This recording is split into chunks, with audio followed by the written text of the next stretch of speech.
All right, good morning, everyone. Welcome back. Today we will continue. Last time, remember, we talked about ethics and religion. And some of the things we talked about we may need to refresh. What is a divine command theory? Yeah, certain actions are right because God wills it. That is the divine command theory. Then, what is a golden rule? Yeah. Do to others as you do to yourself. Exactly. As they would have them do unto you. Not exactly yourself, but yeah, like as you would like others to do unto you, you do to others. And what is religious pluralism? Yes, that the golden rule, at least, would be a common among different religions. So yes, common ground, there is a common ground connecting all those different religions. How about value pluralism? It doesn't actually talk about common ground as much as the fact that there are different and conflicting values. So basically, there are different values, and we have to accept this fact. They don't necessarily have any common ground other than the fact that there are many of them. Okay, and finally, paradox of toleration. Yeah. The paradox is that should we be tolerant of those who are intolerant? Exactly, that is the paradox. If they are intolerant, should we be tolerant of them and let them be intolerant? Or being intolerant is crossing the line, and we should not tolerate that. That's the paradox of toleration. Okay, so today we will talk about relativism. It's already kind of obvious from the last lecture that this is inevitable. We have to understand that there are different approaches, even among people who are religious, and certainly among people who are not. And that leads us to relativism. That is a belief that our judgments about ethics are relative to something else. What is something else? Well, there are varieties on that. One of them is cultural relativism, in which case we would say that ethical judgments are relative to cultural context. Remember, we had this example even from ancient Greece. This culture is burning their dead, the other culture is eating their dead. Is there such thing as the correct culture? So relativism would be saying, well, that there's different varieties of relativism too, but basically this is relativism. Individual relativism holds that judgments about morality are relative to individual point of view. So in this case, what is good for me may not be good for you, even if we are from the same culture. So it is even more variety. Now, relativism is overall a meta-ethical issue. So remember, meta-ethics kind of takes an outside point of view and looks at what is happening. And we can have two different approaches, epistemological and metaphysical. So remember, what is epistemology? It's a theory of knowledge. Yes, exactly. So that is why knowledge about values, subject of epistemology, in this case, we would say derived from or dependent on cultural context and worldview. On the other hand, metaphysical approach is more strong, and it just tells us that there are no absolute, transcendent, or universal values. So that would be metaphysical approach to relativism. Now, how does it relate to skepticism? First of all, what is skepticism? Well, you probably heard the word. It actually, again, comes from ancient Greeks. Skeptics were suspicious of any claims of knowledge. So that's basically what this skeptical approach is. And ethical relativism is skeptical about right and wrong answers to ethical questions. So it basically says that we either can't know whether there are right and wrong answers, or there simply are no right and wrong answers. And we can distinguish descriptive and meta-ethical relativism. Another distinction you need to know. Descriptive doesn't try to judge it in any way. It's just basically saying there are different and sometimes conflicting ideas about values. If you observe what is happening, that is pretty obvious. We can describe ethical differences without judgment. And here are some examples. Some societies condemn bribery, others find it morally acceptable. Some societies practice cannibalism, others condemn it. And another example the book gives, the Inuit of Alaska and Canada abandoned their elderly. Other societies would condemn such a practice. If you read the chapter, there's even more shocking examples of some cultures basically considering it appropriate to strangle your elderly once they reach a certain point, right? Why let them continue if they are no longer enjoying it and you have to take care of them? So that is actual existing cultural practice. Now, metaethical relativism holds that there are no universal or objective values. So this is a metaphysical claim, right? And metaethical approach here. Values are nothing other than beliefs, practices, and feelings of individuals and cultures. There is no objective right and wrong across cultures or individuals. Now, on the other hand, objectivism tells us that there is such thing as right and wrong across cultures and people, opposite of metaethical relativism, and for this reason we can also call it non-relativism. Now, from the philosophers we talked about before, who do you think was an objectivist?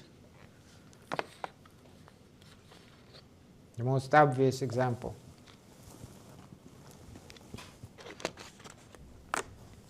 We didn't cover that many of them. Anybody?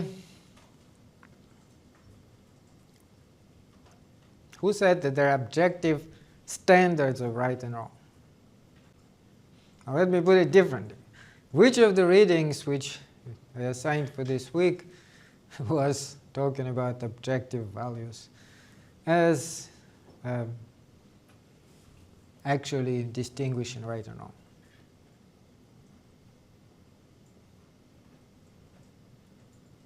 It's a choice of two, right? Was it Nietzsche or was it Plato? I don't know if it can be easier than that. Huh? Plato. Exactly. Don't you remember? He actually thought that there is a form of good, which, like a sun, gives its light to everything. And for this reason, there are objectively right things and objectively wrong things, and objective justice, and so on. Those forms which we compare everything to. On the other hand, Nietzsche obviously doesn't think so. So now individual versus cultural relativism, individual relativism, personal relativism, or subjectivism, because it just looks at it from subjective rather than objective point of view, says that ethical judgments and beliefs are expressions of the moral outlook and attitudes of individual persons. Example, neither my ethical views nor yours are better or more correct. So that would be an example of individual relativism. If I think the murder is wrong and you think the murder is right, well, that's just a disagreement, but there is no correct answer to that. Now, cultural relativism or social relativism is somewhat different. It doesn't say that it's literally different for each person, but for different societies. So ethical values vary from society to society. The basis or ground for moral judgments lie in each culture's views, and each culture's ethics are conventional but not better than any other cultures. Anyway, so nihilism is one of the types of relativism. It basically maintains that universal or objective values do not exist at all. Note that relativism doesn't necessarily say that they don't exist. It's just a question of whether some of them are better than others. But nihilism is more extreme. Harman's quote as the doctrine that there are no moral facts, no moral truth, and no moral knowledge. any morality is conventional, comes from nihil, which means nothing in Latin. And then there is perspectivism. Perspectivism is the idea that there are only perspectives on the world and nothing else. Now, Nietzsche may be considered a perspectivist. He can call himself perspectivist, and he's a very interesting philosopher to look at when we talk about relativism, nihilism, and all that. So let's talk about Nietzsche first of all. Who he was, what was happening with him. He lived in the 19th century, and at that time, actually, there was quite a bit of optimism. You'd be amazed towards the end of the 19th century how optimistic people were about the future. But Nietzsche was not very optimistic. He was actually saying the opposite. He was saying that nihilism is coming and that will be brutal. It will, part of the reason, as he said, is that the God is dead. The God is dead. This famous saying, he of course doesn't mean that God literally got old and died of natural causes. He means for human beings, God is no longer relevant. And for this reason, he thought that bad things will be happening. But he was trying to find a way to kind of lead us through it. He's a very interesting philosopher in many ways. So he compared it to philosophizing with a hammer. The real philosophers are surgeons who apply the scalpel of their thoughts to the chest of the very virtues of their time. So the idea is to analyze everything. I would call him the critical thinker par excellence. He was applying critical method literally to everything. His philosophical hammer functions like a tuning fork that taps the idols of our culture to test them and to show they are actually hollow. The useless idols, he says, must be smashed. And there is another quote that this requires the hardness of the hammer, the joy even in destruction. Now, a little bit about his life. So he was born in 1844 in Germany, in Prussian Saxony. He was absolutely brilliant student. He was recommended by his professor to become another professor, to get professorship at the age of 25, which was quite unusual. He got the professorship in classical philology at the University of Basel. His professor, who was actually one of the leading philologists of the time, wrote him probably the best letter of recommendation anybody has ever seen. If you read it, it just says, I have absolutely no doubt that he will achieve great things, and it's one of the strongest scholars I've seen in my life, and you should absolutely give him the professorship. So they did, although they regretted it eventually. At the age of 25, he became a professor of classical philology. Do you guys know what philology is? Study of language, study of words. So he actually, if you did the reading, you can see he talks a lot about the language. It was his specialty. At the same time, he had huge interest in philosophy. At one point, he did ask to give him chair of philosophy instead, but just as the case is now, they said, well, you not specialize in philosophy, you didn't do your PhD in philosophy, so we can't give you a chair of philosophy. But of course, today it seems a little bit ironic because he is considered one of the greatest philosophers and certainly not the greatest philologist. In terms of his philological work, well, he specialized in ancient Greece. He absolutely perfectly knew ancient Greek language. He was writing about Homer, Hesiod, about the Greek plays, and so on. But his first work, as already a professor, The Birth of Tragedy, was received very badly by the scientific community. If you read it, it is more of a work of philosophy rather than what classical philology presupposes. And for this reason, they did not like it at all. Also, he associated with Wagner, the composer Wagner at the time, and kind of tried to promote him in the book. Later on, they completely broke up, and he hated Wagner and wrote lots of books against Wagner. But at that point, they were still very close, and that people also didn't like it. But slowly, his teaching deteriorated, his health deteriorated, and eventually he retired. They gave him a small pension so he could live for the rest of his life without working, right? Because usually if you do have full professorship, they don't just fire you.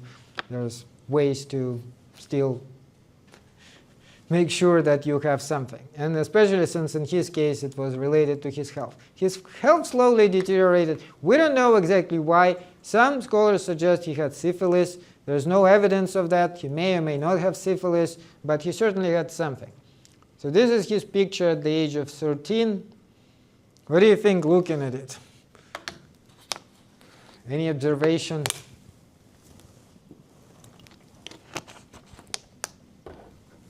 "13 years old. Intense, huh? Very intense young man. A brilliant madman, that's what he is known. So he was struggling with constant headaches, nausea, insomnia, bad eyesight, traveled from one resort to the other resort, mainly in Switzerland and Italy. And during this period, 72, when he was still a professor, to 88, he wrote 18 books.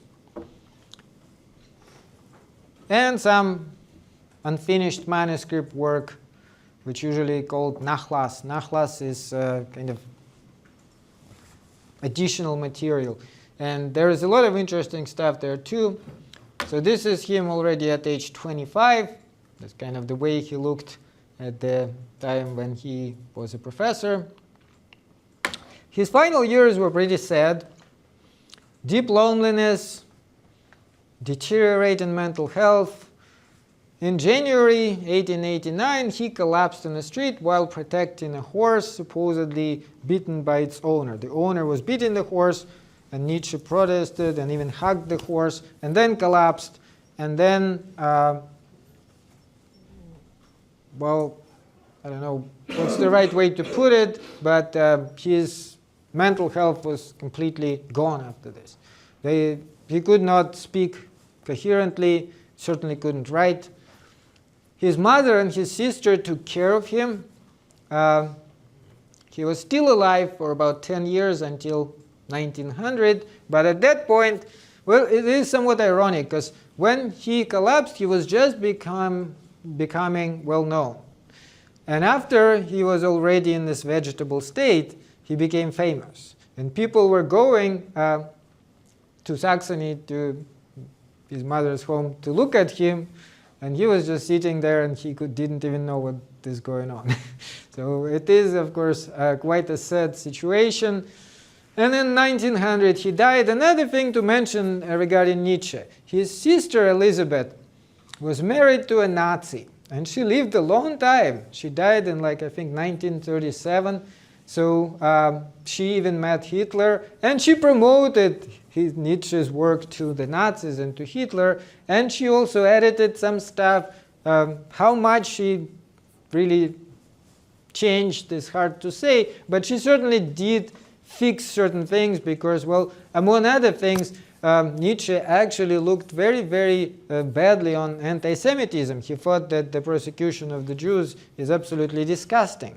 And he didn't like nationalism. He thought nationalism is this crowd morality, which he didn't like. Obviously, if Hitler knew about that, he would not enjoy Nietzsche as much as he seemed to enjoy him because of this promotion on Elizabeth's part. But unfortunately, it did quite a lot of damage because the Nazis did kind of accept him as their patron philosopher, and then that soiled his reputation for a while. And it's only like starting from around 1960s, when philosophers really cleaned it up, figured out the actual Nietzsche's ideas are not at all the way Nazis looked at it, and so today we can finally enjoy him. So Nietzsche himself certainly was not a Nazi, like I said. For one thing, he was very contemptful of anti-Semitism and nationalism, and that already obviously makes it impossible to be a Nazi. Okay, so a little bit more about his philosophy. He is very, very good with language. He is a philologist. That already tells you. His work is compared to dancing with the concepts, words, and the pen. He carries his mission in a style that is sketchy, irritating, and slippery. That's one of the problems, right? It's a little difficult to truly understand him. He doesn't have a classical philosophical system like Kant or Plato or the other philosophers. In fact, sometimes he is described as anti-philosopher. According to Nietzsche, the good writer handles his language like a flexible foil, feeling from his arm right down to his toe, dangerous bliss of the quivering razor-sharp blade, which is eager to bite his cut. Okay, let's talk about the reading now. So what was in the reading? What is he trying to say? Well, let's look at it. This is, by the way, his very early work. It was written practically right after, in 73, right after the birth of tragedy. Later he changed it a little bit. But his ideas are, well, first of all, he was influenced by Schopenhauer, who in turn was influenced by Kant. Remember, Kant has this thing in itself. So he actually mentions the thing in itself too. But the idea here is, so Kant, so this is again our mind, this is the thing, the object. And remember, for Kant, it's like a two-way street. So basically our mind contributes certain things, such as time, space, and causality. And he mentions it all there. Whereas the object contributes some sort of content of whatever we then shape according to space, time, and causality. And then Kant said that there is thing in itself, which is object in itself. Now at this stage, he is not denying there is a concept in itself. He calls it X, right? He's saying, okay, well, yeah, there are, suppose there are indeed things in themselves. But the transition to words is like this. First, nerve stimulation, right? There is a bottle. Well, what does it mean for me to see the bottle, first of all? My eye, right? The light hits my eye, then stimulates the nerve, which then transmits it to my brain. So it's a nerve stimulation, which then is transmitted into an image in my brain. I see a certain shape, which then, and that's yet another transition, I turn into a word bottle. But why is this a bottle? Yeah. Isn't it just because, like, since everyone just agrees that it's a bottle, it's just what society agrees That's the on? thing. We agree on certain things. So that's why we actually, like, if I ask you guys, is this a bottle, you would agree about that. Now, just to make it a little bit more obvious, is this a bottle? Why? What about the color? The color is completely different. What about the shape? The shape is completely different. The function is similar. What is the function? Hold a liquid. Huh? Hold a liquid with a cap so that you can drink out of it. Well, I don't have a mug here, but if I did, would that be holding a liquid?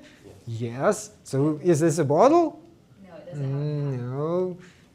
So that's his point, though. He's saying if we, like for example, if we called this bottle Joe,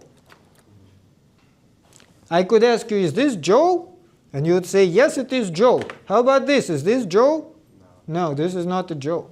So now we are identifying something. But when we talk about a bottle and we call a bunch of things a bottle, that completely erases all those specific things. And so we did the transition from whatever it is was there to begin with through our nerve simulation into our mind, and then yet another transition from that, from this image, to the word bottle, which only by universal agreement is considered to be something we can apply to this specific object.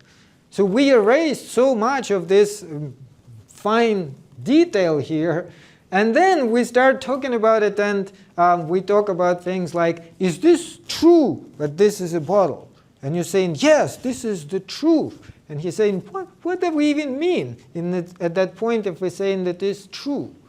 The only thing we mean is we both call it a bottle, or all of us call it a bottle, which is not the same as to say this really is a bottle. What does it mean to say it really is a bottle? Like that God would call it bottle? Right? And if you don't believe in God, then of course that is meaningless. So that is one of the things he is talking about here. He compares it to like waves on a sand, which can be produced by a sound. And suppose a deaf person sees it and say, now I understand what the sound is. Does he?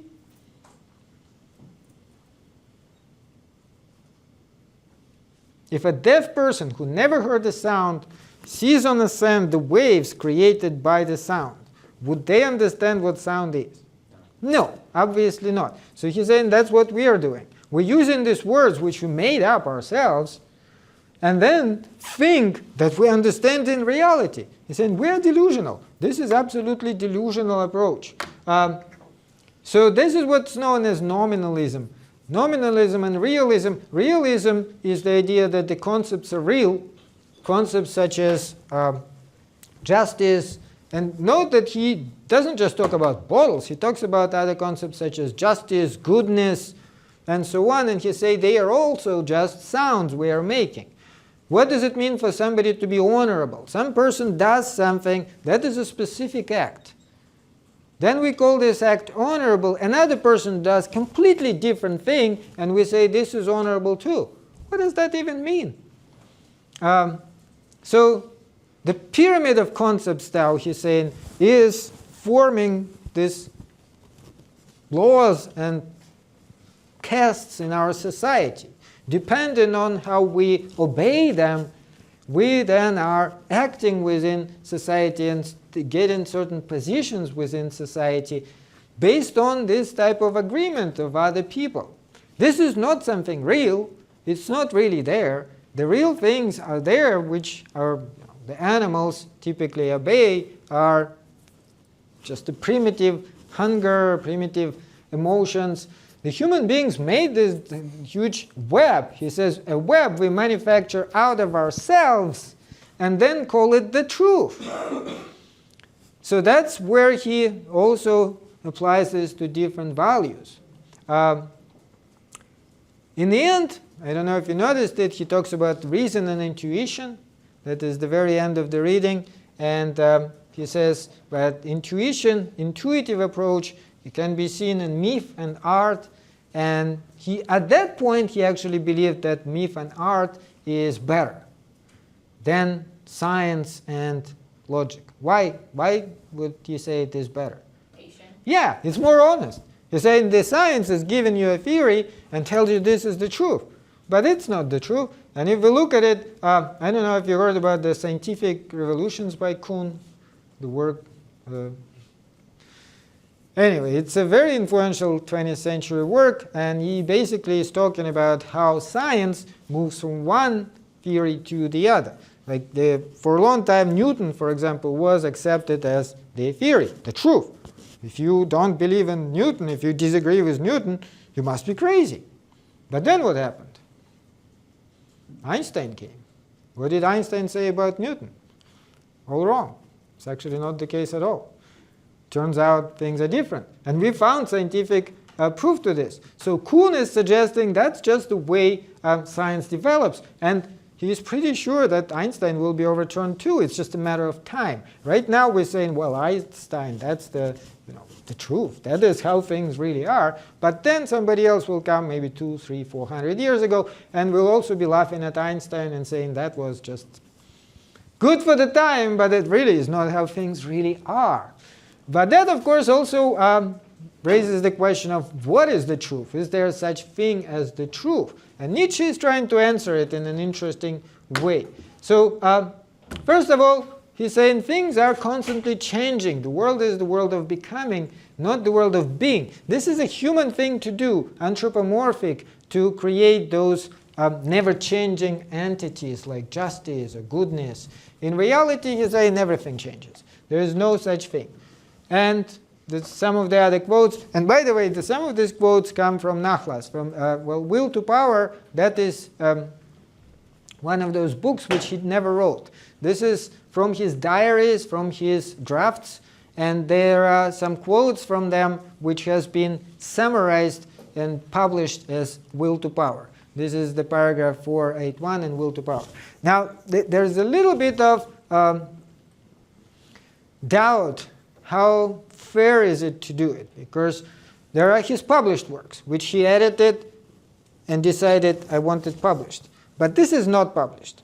He was writing it for himself. And sometimes he may have even not meant it as much as we think he did. So that is important to keep in mind. Nonetheless, it's very useful for scholars because he didn't publish as much as we can find in this Nachlas and unpublished stuff, especially towards the end of his life.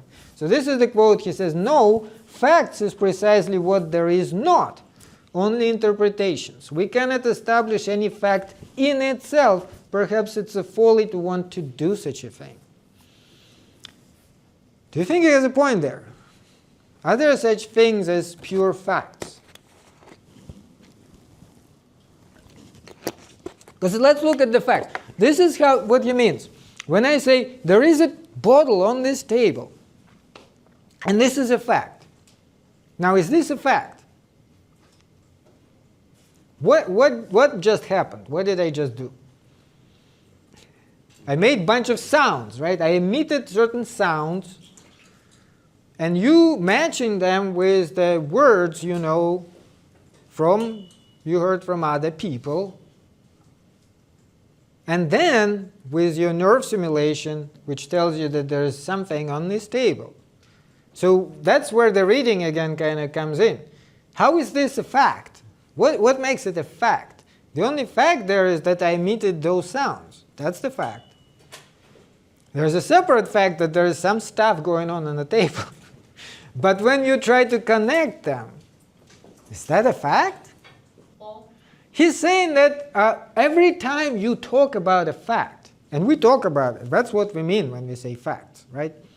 You are doing something other than just pointing the bottle on the table. Yeah. Well, that's the question. Point of it? The point he's trying to make, and later on, after, I don't know, do you guys know Foucault? Michel Foucault? We may mention him later on in class. He is very influential in academia right now. He lived fairly recently. He died in the 80s, 1980s. He was a French philosopher. His theory very much built on Nietzsche. And he looked at the question of power, right? What does it mean to have power?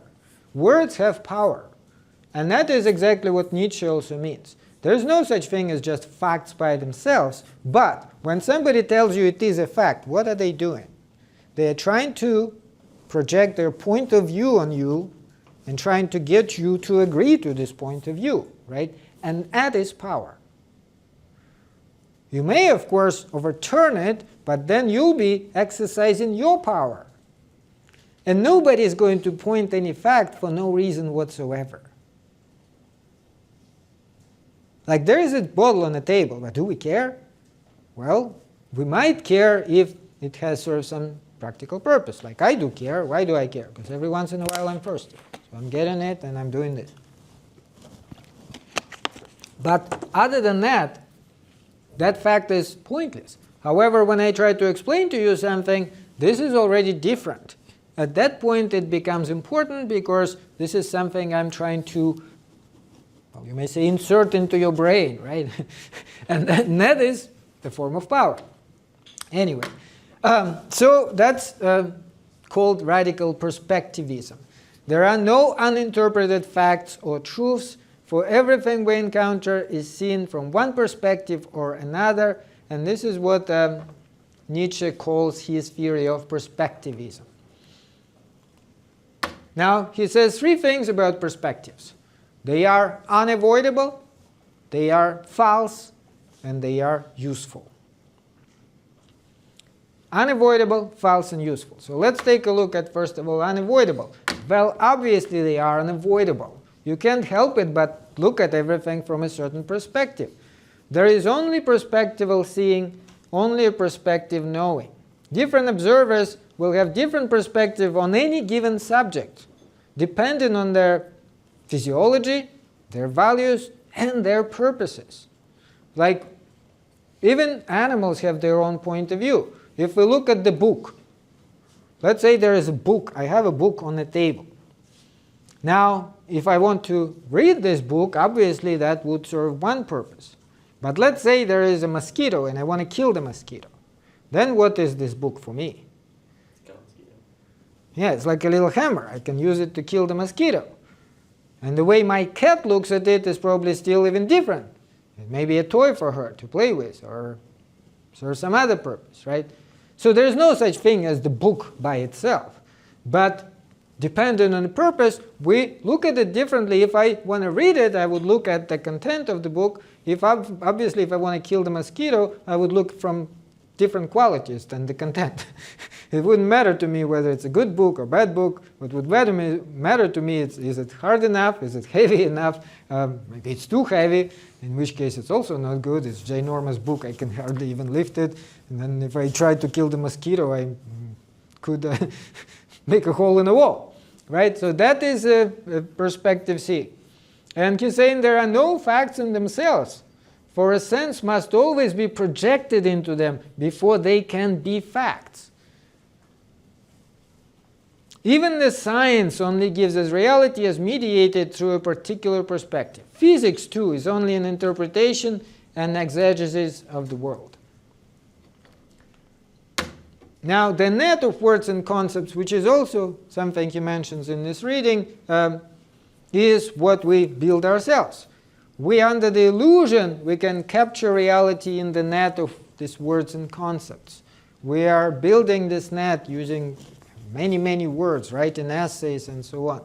However, rather than being a net, concepts are more like a filter that shapes and distorts the materials it processes. Every concept originates through our equating what is unequal. Now, this is a quote from our reading. Actually, that is what you read.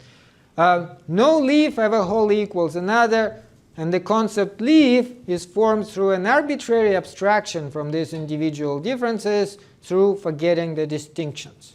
These two bottles are very different. We abstract something from both of them, call it a bottle. Obviously, that is a huge simplification, and these are simplifications we always use when we speak.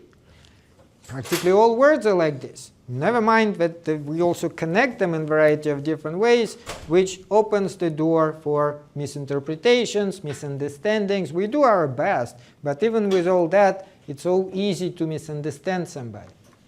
And people get annoyed by this, but this is actually the fact that when somebody tries to explain to you something using these words, there are different ways to look at it too. And so when somebody then says this is the truth and somebody disagrees with them, they both get mad. What are they getting mad at? Well, the essence is that they disagree about certain values rather than those words. And they, as a result, look at the same words from a different perspective. So that's the problem of universality, right? Every item in the world and every experience is unique. But we seek to preserve the contents of an experience by relating it to similar ones and then applying verbal labels to the whole group. These labels become universal concepts and are added to our intellectual inventory so they can be used again and again to refer to new experiences, which already are not like the previous experiences. Sometimes we understand it, and then we say, oh, I can't express it in words. And that is why he also thought that art can help us, because in many ways art does just that. It tries to express something which is inexpressible in words. Universal concepts conceal the originality and individuality of each moment of reality. Language becomes a separate world unto itself, which we mistake for the real world. Perspectives, however, are useful. That's the second thing about them. They are unavoidable, but they're also useful. Having a perspective is a basic condition of life. Yet a belief can be a condition of life and nonetheless be false. What does he mean here by saying it is false? It's an interesting thing, because that raises the question, what does it mean for something to be true? Now note that when Kant made his distinction, he would say that the absolute truth is here. And what else did he place here, by the way? Remember? God. Freedom. And the real I. Ego. The way we are and the way, but God is very important here too, and he was saying what we have to do it. Now Nietzsche actually slowly moves away from this. He says this whole thing we can't, this is what he calls dangerous and destructive influence. If we start believing in this side, we are losing focus on reality. And he completely removes it. He says the thing in itself is a dangerous illusion. And he actually, in his later works, also was very anti-Christian. One of his works actually called Antichrist, which is interesting in itself. He was saying, no, actually, he is not against Christ, he is against Christianity. So he said Christ is one person to be admired, but Christianity is horrible. Why? Because Christianity goes pretty much against everything Christ was standing for. Christ showed us the example of a strong person who does not obey the rules. Did Christ obey the rules? No. He raised up against traditional religion, Jewish religion. He raised up against everything, and he was willing to die for it. What did Christian do to it? They turned it into a dogma. And that is completely opposite of that. So instead of being a strong individual, the idea then became to be part of the herd. Do what everybody else is doing. So that's an interesting view at Christianity he later developed.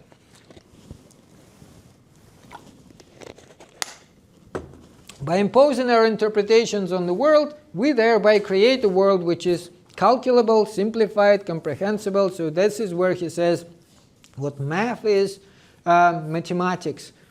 Mathematics is an abstraction, right? But it does help us to achieve certain things in life. In the same time, thinking of numbers the way Plato did, that they are real entities and there is even a number of a human being or something, that is a complete delusion. So what is truth then? Truth is the kind of air without which a certain species of life could not live. The value of life is ultimately decisive. So we are deceiving ourselves, making up those truths, but they help us to get by, to survive, to be happy, and that is the only value of those perspectives. And he says we have to be honest with ourselves about that. We have to understand that this is what is happening. Reason itself, he's saying, is nothing but a primitive drive. Reason has little to do with behavior of the human animal. It is just a name we use to disguise underlying primitive drive that fuels our cognitive life.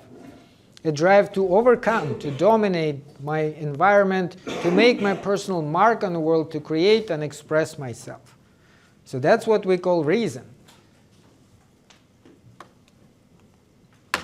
Truth, in essence, is a will to power. That's probably the essence of his latest views before he became mad.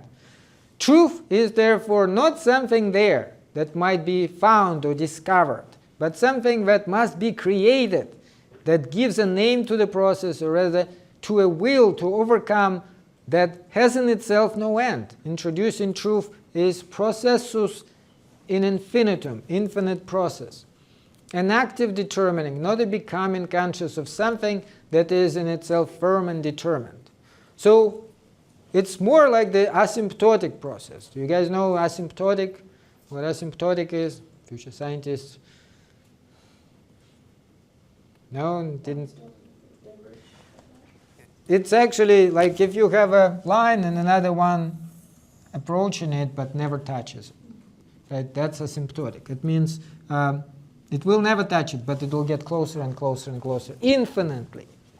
And you can actually do it in mathematics infinitely. So that's what the truth is. The truth can never be reached, but we can get closer to it through this infinite process. Why should we accept his position then? Like, supposing that this is also only an interpretation, his own position, right? Because he teaches us something. And he says, will you be eager to make this objection? Well, so much the better. He says, yes, this is one of the interpretations. And in the end, his character Zarathustra puts it this way. This is my way. What's yours?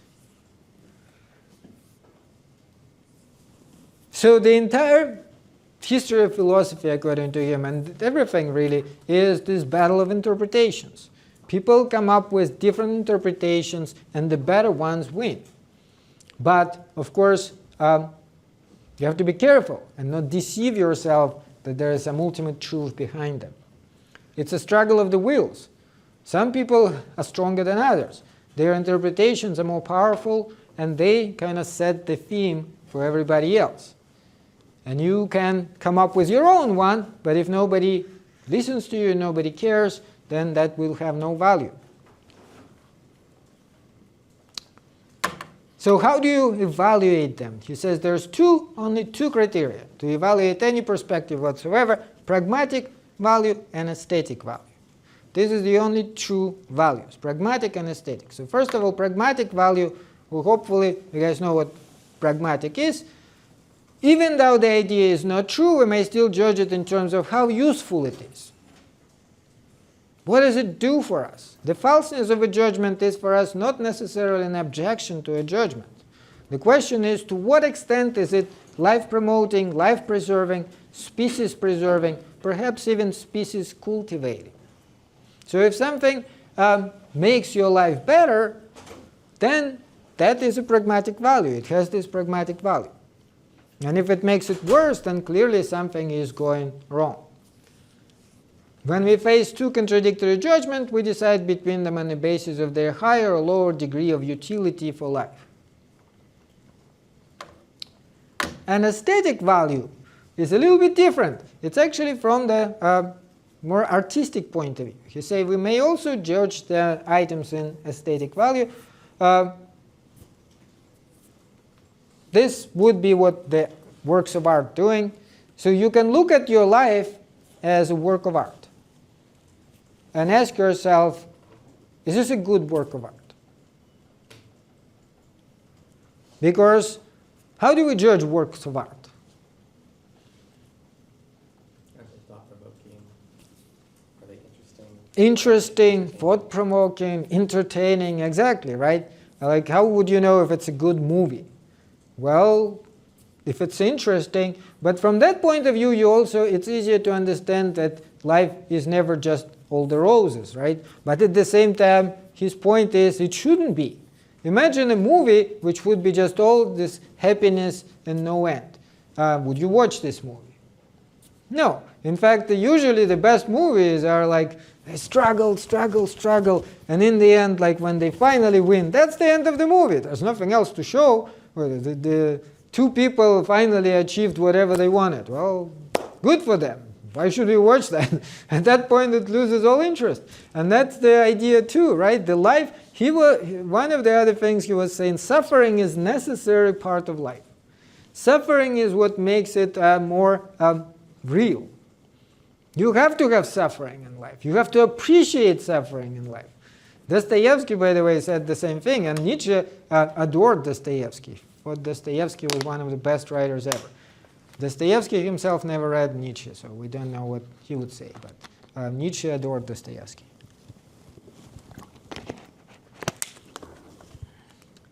So truth still is an illusion, and truths are illusions about which one forgotten what they are. That's the quote from the reading. Metaphors which are worn out and without sensuous power. Coins which have lost they're pictures, and now matter only as metal, no longer as coins. But the problem he sees is most people don't understand it. They think that the truth is some sort of a real thing. And that is dangerous because it leads to dangerous illusions, which then lead us in the wrong direction. Just a little bit about the truth theories. There are three major truth theories in philosophy. One of them is so-called correspondence truth theory. Correspondence is what most people understand truth is. Whatever you are stating, judgment corresponds to the fact, right? So if, for example, I'm saying there is a bottle on the table, the question, is it true that there is a bottle on the table, is answered by figuring out whether there really is a bottle on the table. Does it correspond to the fact of bottle being on the table? But just like we already discussed, there are problems with it. There are many problems. Philosophers found so many problems with it that it's hard to actually accept this theory. Some of the people who accept this theory still are religious people. And the reason is that they think that God actually guarantees that whatever we perceive in life must be true. So if God guarantees that, then you don't have a problem. But unfortunately, if you don't believe in God and don't take it seriously, that theory does not work. So there is the coherence theory. Coherence theory is more flexible. It actually says that as long as we all kind of agree and all our ideas work together well, we have like this system of ideas which is coherent, which it doesn't contradict any of its parts, which is beautiful from the point of view of understanding, then that would be true. So for example, if all the scientists agree on a certain theory and it's been developed to the highest degree possible, that would be the truth. Of course, in that case, you can always say, again, it's asymptotic, right? So we can always improve on that. So that truth is not all or nothing. That truth would be more or less, we achieve greater and greater truth with the theory. And then there is a pragmatic theory of truth. Pragmatic theory just makes it more kind of applicable. And it stops talking about whether it is ultimately true and starts talking about what does it do for us in practical terms. In practical terms, again, why do I care whether there is a bottle on this table? What does it mean for me to say it's true that there is a bottle on the table? It means that when I am thirsty, I will be able to satisfy my thirst. And I am. That makes it true. Now, on the other hand, let's say I'm under the belief that this is a bottle of water. What would be the problem? No. I'm not. It's not satisfying my thirst. In fact, I have some ugly thing in my mouth, which I don't want to be there. That's the problem, right? So that's what it means for something to be true. If for practical purposes it works, then it is true. If it doesn't work, then it's not true. And you don't need God for that, because you can always figure out, does it work for me or not? Am I still thirsty or not? So that would be the pragmatic theory of truth. And we can talk about relativism as a weak relativism, right? Weaker than nihilism and skepticism. It's kind of a middle point between subjectivism and objectivism, when you are not saying there's no values whatsoever, they all equal, but you're just saying that at least some abstract and basic norms are values that are shared. These abstract values are expressed in different cultures in different ways, but they are shared overall. Martin Nussbaum, for example, says that people have capabilities that can be differently realized. There is a whole table of them right here. Right? So this is, life is the highest one. And that's pretty much common value for all cultures. Even if some culture strangles their elderly, they still think life is valuable. They just think like maybe when you reach 80-something years old, you're no longer enjoying it, right? But for most of the part, it still is valuable. They don't kill each other, just they're elderly. Then bodily health. Now, that almost everybody would also agree is an important thing. I don't know any culture which would think that disease is a good thing. Then bodily integrity. Sense, imagination, and thought. And it kind of like goes down, and the bottom parts are, of course, more controversial, but that's the idea, right? So pluralism in this case would be the condition in which people of different social classes, religions, and so on are in a society together and continue to have different traditions and interests. Value pluralism is the idea that there are multiple values we can hold at the same time. Pragmatism was developed right here in America. That is an American philosophy, an American contribution to philosophy. Philosophers such as William James, John Dewey. We have a whole bunch of philosophers here at UNLV who teach philosophy, professors who are pragmatists. Why? Because it actually is pretty cool and it is pretty interesting. And it does indeed put it all in terms of the pragmatic value. Philosophy that emphasizes practical application of values. Views philosophical problems in pluralistic and practical terms. So what does it do for us? That's same thing with the pragmatic truth theory. In the end of the day comes back to, does it work? Does it work for me or not? And Nietzsche influenced it to a great degree too. Okay, I guess that is all the time we have for today. So do read the Plato's Republic book 1 and 2 for next time. We will actually mention it next time, talk about it. And that's, I guess, the only thing you need to do for Wednesday. So I'll see you guys Wednesday.